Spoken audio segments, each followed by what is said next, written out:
The thing about Joe Biden is that Joe Biden is a force of nature on an average Tuesday morning. But you give him a stage, you give him a platform like this, for him to be moved enough by what he was saying that at the end he just yells, "Come on, we're America!"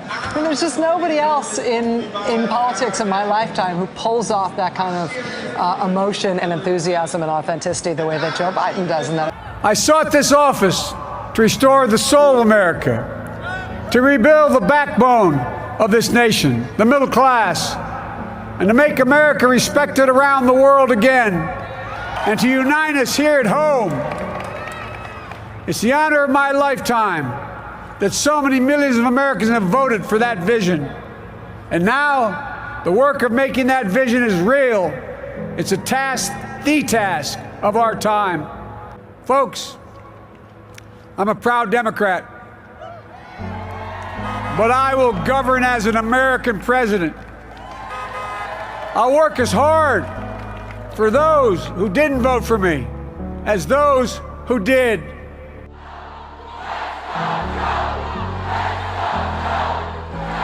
Folks,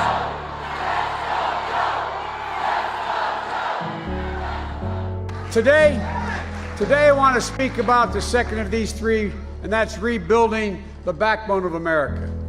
And that is that we have time, all my time in public life, from since I've gotten involved, I've been referred to as middle-class Joe. It's not always meant as a compliment. It's usually that I'm not sophisticated. That's why I'm middle-class Joe. But the fact of the matter is, I'm awfully sophisticated about why, how, and who built this country. Let me say this simply and clearly, and I mean this. The country wasn't built by Wall Street bankers, CEOs, and hedge fund managers. It was built by you. It was built by the great American middle class. The refusal of Democrats and Republicans to cooperate with one another, it's not some mysterious force beyond our control. It's a decision, a choice we make. And if we can decide not to cooperate, then we can decide to cooperate. We'll press forward with speed and urgency, for we have much to do in this winter of peril and significant possibilities. Much to repair, much to restore, much to heal, much to build, and much to gain. And now, a rise of political extremism, white supremacy, domestic terrorism, that we must confront and we will defeat. To overcome these challenges, to restore the soul and secure the future of America, requires so much more than words. It requires the most elusive of all things in a democracy: unity. Unity. Today, on this January day, my whole soul is in this: bringing America together, uniting our people, uniting our nation. And I ask every American to join me in this cause. The American story is about slow yet steadily widening the opportunities in America. And make no mistake, too many dreams have been deferred for too long. We must make the promises of the country real for everybody, no matter their race, their ethnicity, their faith, their identity, or their disability. Well, folks, we stand at an inflection point. We have an opportunity to defeat despair, to build a nation of prosperity and purpose. We can do it. I know we can. Folks, unlike any other country in the world, America is unique. And that's not chauvinism. It's a historical statement of fact. We are uniquely a product of our political institutions, unlike any other country in the world. We're not organized based on ethnicity, race, religion, tribe. We're organized around a set of ideals and values to which you must be committed to say you're an American. I think we have to rethink how we define what constitutes a successful economy. It's not enough for the stock market to rise. That's not a bad thing, but it's just not enough. Workers feel powerless and too often humiliated. I call it an abuse of power, and I can't stand it, never have been able to. And when I think about work, I think about dignity. I think a lot about my dad, a proud, gentle man. My dad had an expression. He said, Joey, a job is about a lot more than a paycheck. It's about your dignity. It's about respect. It's about your place in the community. It's about being able to look at your kid and say, honey, it's going to be okay, and mean it. I told you at the outset, the choice is stark. Two different visions, two different value sets. But at its core, the difference is able to reduce to be a fundamental difference. You see, we, most Americans, have incredible faith in the decency and hard work of the American people. And we know what has made this country. It's the American people. As I mentioned at the outset, 4 years ago, we were hit hard. You saw your retirement accounts drained, the equity in your homes vanished, jobs lost around the line. But what did you do as Americans? What you've always done. You didn't lose faith. You fought back. You didn't give up. You got up. You're the ones. The American people, you're the ones.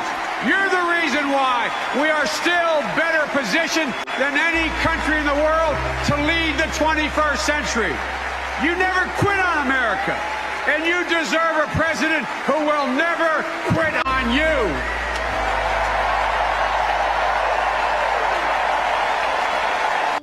Folks, if we're to advance liberty and justice, we need to secure our border and fix the immigration system.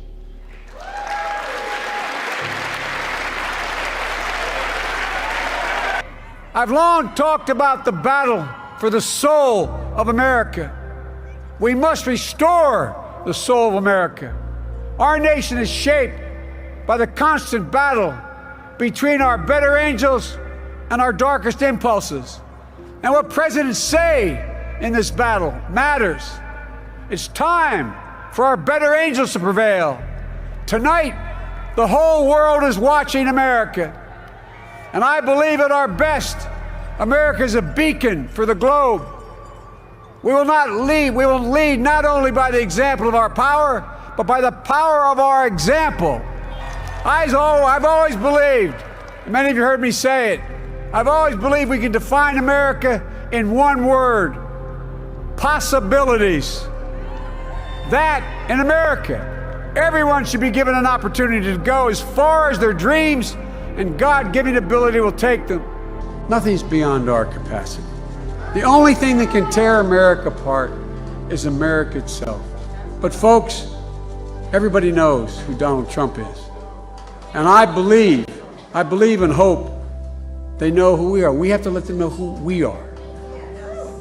We Democrats and we independents who have the same view have to choose hope over fear, unity over division, and maybe most importantly, truth over lies. Truth over lies. Remember who we are. This is the United States of America. There is not a single thing beyond our capacity. Not a single thing. Uniting to fight the foes we face: anger, resentment and hatred, extremism, lawlessness, violence, disease, joblessness, and hopelessness. With unity, we can do great things, important things. We can right wrongs. We can put people to work in good jobs. We can teach our children in safe schools. We can overcome the deadly virus. We can reward work and rebuild the middle class and make health care secure for all. We can deliver racial justice, and we can make America once again the leading force for good in the world. We meet tonight in an America that has lived through two of the hardest years this nation has ever faced. The pandemic has been punishing, and so many families are living paycheck to paycheck, struggling to keep up with the rising cost of food, gas, housing, and so much more. I understand, like many of you did. My dad had to leave his home in Scranton, Pennsylvania to find work. So like many of you, I grew up in a family when the price of food went up, it was felt throughout the family. It had an impact. That's when one of the first things I did as president was fight to pass the American Rescue Plan. Because people were hurting. We needed to act, and we did. Few pieces of legislation have done more at a critical moment in our history to lift us out of a crisis.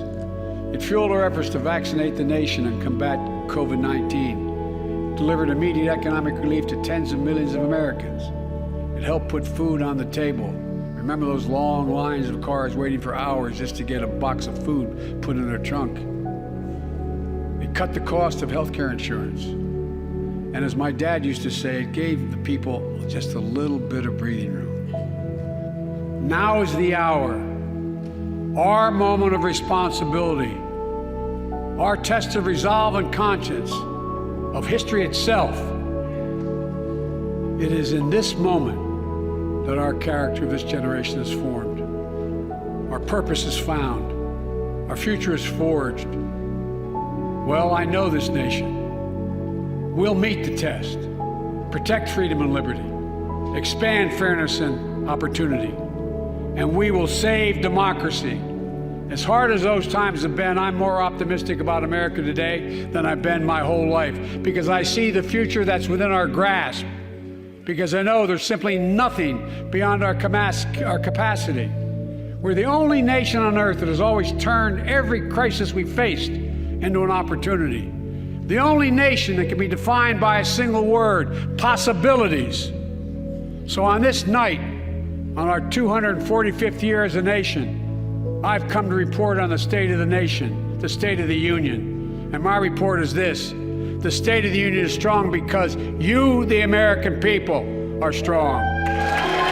We are stronger today. We are stronger today than we were a year ago.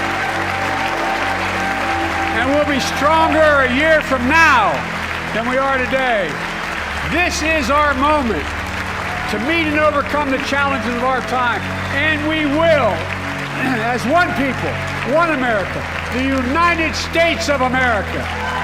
God bless you all, and may God protect our troops. Thank you. Go get him.